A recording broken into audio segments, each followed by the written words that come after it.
Good morning, beloveds. All right. So the neighborhood next to mine does some amazing, there's a couple of houses in my neighborhood that do some really amazing, I can think about 3 that do, but in the next neighborhood, Halloween decorations. Well, we decided I decided to change the route a little bit to hit a couple of streets that we don't normally ride down. Fantastic idea. We found this house. Now, I'm not a huge fan of the blow-ups. They're kind of cute, but okay, whatever. Well, we found a house that had 2 great big dragon blow-ups, and they were epic. They were epic. They were awesome. So, yeah. I need to create a Halloween album because it was just a whole lot of fun. So, yes. Okay. So, we are doing Your Spiritual Power. We are going to start with a new book today in here. We're going to start Discover a Richer Life. So let's do the housekeeping so that we can get into that. And all the housekeeping is me reminding you that we are Creative Life Spiritual Center. Website is creativelife.org. Constant contact. Email at creativelife.org. Try and make it as simple as possible. Now, that email is a constant contact. We do it through constant contact. That means a couple of things. With the first part being, it's a blind CC. Okay?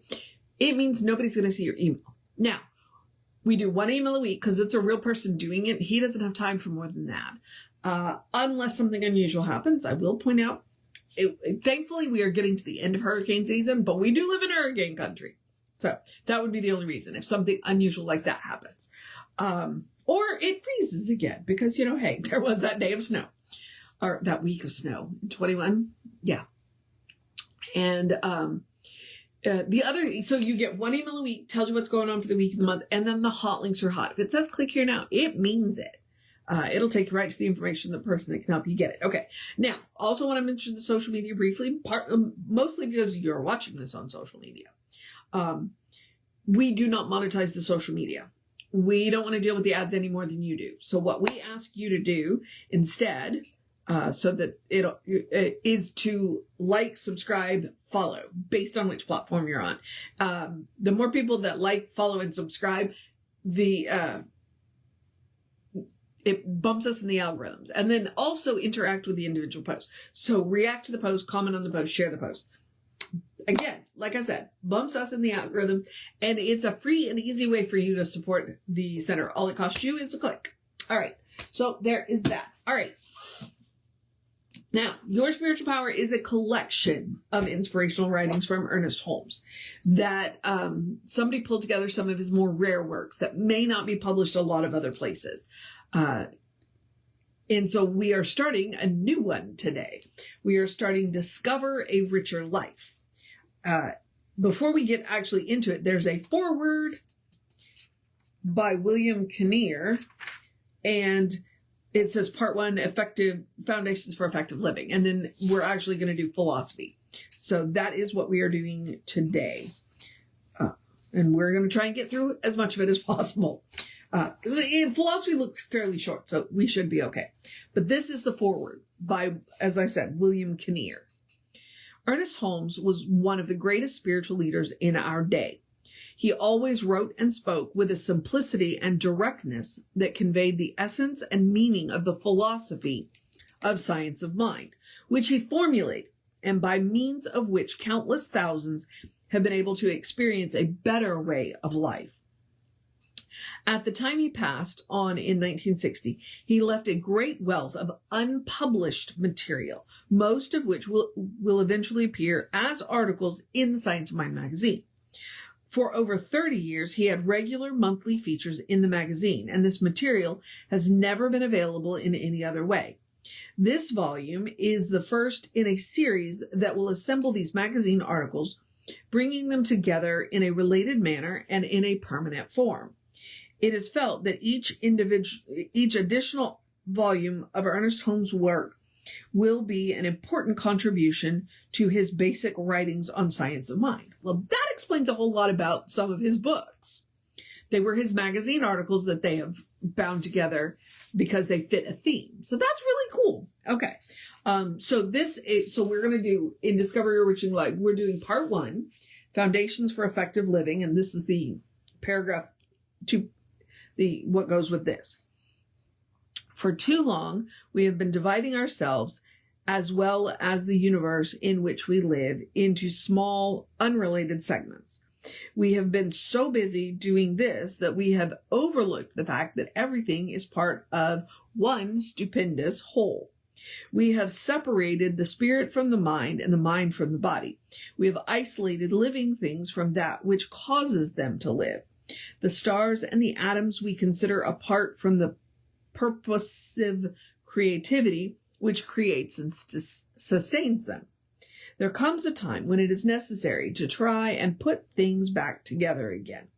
We need to start to correlate and integrate the knowledge we have into a unified practical system of thought for our greater benefit in everyday living. The idea and the wisdom expressed in the following chapters will enable you to fully express the wonderful, complete person that you are. All right, so now we are starting with philosophy. Something to think about. And I'm not just making that up. That's literally what it says. Something to think about. Okay, so, and I got my trusty highlighter ready because who knows what we're about to get, because I am completely unfamiliar with this work. Philosophy means the love of wisdom. Okay, I already did not know that. The study of philosophy is an inquiry into the knowledge of general principles, a search after truth. Since there are many kinds of wisdom and many truths, it follows that there are many philosophies. From its broadest viewpoint, the average person's philosophy is their opinion about life. The philosophy of a religious person is their opinion of the relationship between God and humanity. The philosophy of a business person constitutes their speculative thought about economics. Philosophical knowledge is an attempt to establish for us a rational explanation of things as they are. At which point I'm going to point out sometimes there's just not a rational explanation. And yet we still try. So that's very interesting. All right. We have two general philosophical outlooks on life. One is idealistic, the other one materialistic. Either one may or may not be practical. In the highest use of the term, philosophy is supposed to be ideal. Hence, we have the term idealistic philosophy, which in its extreme form means interpreting the universe purely in terms of ideas. The materialistic viewpoint of life interprets it entirely in terms of physical processes. Until recent years, the study of philosophy was held to be entirely speculative thought, a sort of utopian dream. Those who pursued its study were considered impractical dreamers, marvelous perhaps in their mental deductions, but nevertheless pursuing a useless cause in a world of pragmatic values. And that because there is a joke. What do you do with a philosophy degree? It's something along the lines, what do you do with a philosophy degree? Ask if you want fries with that. It's rude, but that is the way people view especially a lot of the liberal arts degrees. It's like, well, what are you going to do with that? You know what? Anything. You can do anything with it. All right, moving back to Ernest. The modern philosophical outlook, however, is different. The quest after truth is now so universal that every person's mind is stimulated to inquire into the reason for things and to study the relationship existing between the world of everyday life and action and those higher values which we all sense. The study of philosophy is no longer looked upon as an idle speculation, a useless mental performance, entirely unpractical. It is now viewed as one of the noblest pursuits to which the mind may give its attention. More books are being written on philosophy today than in any period of history. I'd be interested to check that fact, but yeah, I could Google it, but I don't know. But I'm curious now about that, especially since I'm not sure this was written, possibly in the 40s, maybe the 50s. I don't know. Interesting.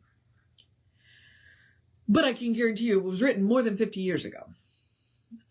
There is an earnest and an insistent desire on the part of an ever-increasing number of people to discover the reason for things and the relationship existing between them, particularly in the realm of idealistic philosophy. There is an effort to discern the relationship between the creator and creation, the invisible cause and its visible effect, between God or the universal spirit and humanity. Humanity being the only form of life we know of having the power to consciously and definitely sense the necessity of there being such relationships. I'm not sure we believe that anymore, especially with all the research on dolphins, because they are wicked intelligent. Like, I would not put it past dolphins to speculate on these kind of things. They just don't have a way to write things down. So, there's that. So, okay. There is an apparent tendency in recent years among many of our scientists to turn to philosophy for a fuller explanation of their scientific findings. Today, we find that the study of philosophy, not for those who turn from the practical values of life to daydreaming or the courtship of mental hallucination, but necessary to those who, having some knowledge of scientific principles and facts and some understanding of the practical values of life, still believe that there is a synthesis or a unifying cause back of all facts. Okay. I don't know what to make of that, but I'm gonna think about it for a minute. It is from this viewpoint that we approach the study of philosophy. That is why we are called Science of Mind. Because, he wanted to take a scientific approach to spirituality. Okay, like all other inquiries into truth, we have certain fundamental assumptions or beliefs which we seek to reconcile to the facts of human experience. Okay, yep.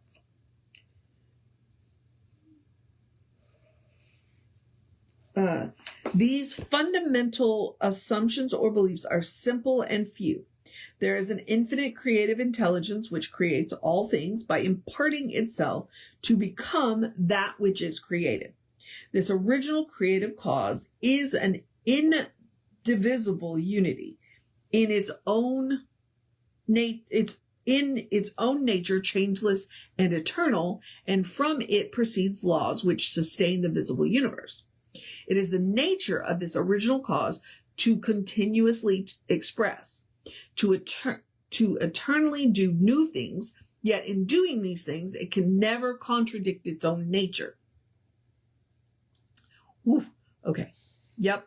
It can never, which is why when we ask it to do things, we have to make sure that we are not asking for things that are not in its nature, because otherwise it can't do them. Which is ironic when you think it can do anything except contradict its own nature. All right. The expression of this infinite spirit in an ascending creation is what we call evolution. All things, ourselves included, are some manifestation of it. Hence, all things have a direct relationship to it, since all things emerge from it and are sustained by it. Since it is all things, this relationship is direct and immediate. And that does not mean gender neutrally. He is using the word it and capitalizing it. Our consciousness of this relationship is through an inner awareness. Okay. This inner awareness on our part is not only our awareness of it, but also its awareness of us. Okay. Hence, our awareness of it and its awareness of us are one and the same thing. Humanity's consciousness of themselves is God's consciousness of humanity. As humanity's consciousness expands, they become more and more God conscious. All right. Since God is infinite, the possibility of humanity's expansion is limitless. Therefore, evolution or unfoldment is the eternal process through which being passes into becoming. This does not make a person God, nor does the person create God, but humanity at any and every level of consciousness is at such level a manifestation of the original mind. Manifestation of the original mind. As a drop of water is in the ocean and in its essence is like the ocean, but still never the whole ocean. That is a good metaphor, which is why we use it. So humanity is in God. Partakes of the nature of God, in the essence is one with God, but never is God. A person could never become the whole God, for then they would have exhausted the possibilities of the infinite, which by definition is an impossibility. That's interesting. Okay. The progressive awakening of humanity to greater ideals and accomplishments through art, science, philosophy, and religion is the passing of spirit through them into expression. It is the nature of this original spirit to incarnate itself in and as everything, to quicken all form into life, to create, sustain, promote, and expand. Thus does it provide for itself, within itself, avenues for self-expression and the manifestation of its own infinite self-knowingness. And that is where we are going to end, because that was a lot. But it was really cool because it was pretty concise. It was a very, it was a pretty concise explanation of what science of mind believes. So tomorrow we'll get into religion, something to believe. I don't know. Oh, and religion is very short. So, and then science, something to use. And then science of mind is something to live by. Oh, I love this. Okay, and then we go on to practical prayer. So we'll get back to prayer. So yeah, that's Discover a Richer Life. It's going to be interesting. And I like the fact that it's a series of articles that came out of Science of Mind magazine that they decided to pull together for Discover a Richer Life, and then now it's in here. So it makes me curious to see what other books were that. So now I'm going to have to think how I can figure that out. And if I figure it out, I'll let you know. All right. So Discover a Richer Life. We have gotten started. And now I'm going to encourage you to have a great day, a wondrous day, a fantastic day, a magical day, an enchanted day, a wonderful day, an awesome day, an amazing day. And let's start wrapping this week up day. Let's enjoy the cooler weather coming day, because it's coming. I saw it. Unless, weathermen change their mind constantly, because weather never does quite what we expect it to do. But here we are day. Cuddle your fur babies day. Throw the windows open for a little bit day. Unless you live somewhere where you can't, because it's cold now.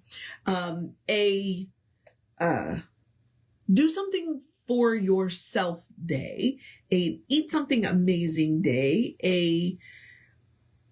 Listen to some good music day, and do something for somebody else day. Look in the eyes of another person and see the divine looking back at you day. As Jesse once said a couple of weeks ago, go sniff the air for the hint of fall day. Meaning just go outside day. Drink plenty of water day though. A good day, and if that is too much pressure, simply have a day. Because you are enough, just as you are. You are a beloved expression of the divine. You are spirit in motion, God in action, a brilliant light, a divine spark, a beautiful masterpiece, and a work in progress at the same time, at your own pace. That is my favorite part of that sentence. And as Reverend Jesse likes to call us, you are a godling. All right? That's what he was talking about here. That's what we're made from. So that is what we are. Not all of, just a drop in the ocean, but still. All right? Get to know who the divine knows you to be. All right? Explore the truth of your being. Because the divine knows you to be good. And from there, anything is possible. Anything at all. All right, beloveds. I'm going to move on to the process of my day. I'm going to remind you, Reverend David should be on around 5 p.m. with you. I'll be back with you tomorrow, and we will tackle, it's only 3 pages, religion. So it's not like a marathon on religion. These are, because they were articles in the magazine. They're short. I love it. All right, beloveds. As I said, Reverend David should be on around 5 p.m. with you. I'll be back with you around 9-ish. Take care of yourself. Know that you are loved. And I will see you next time.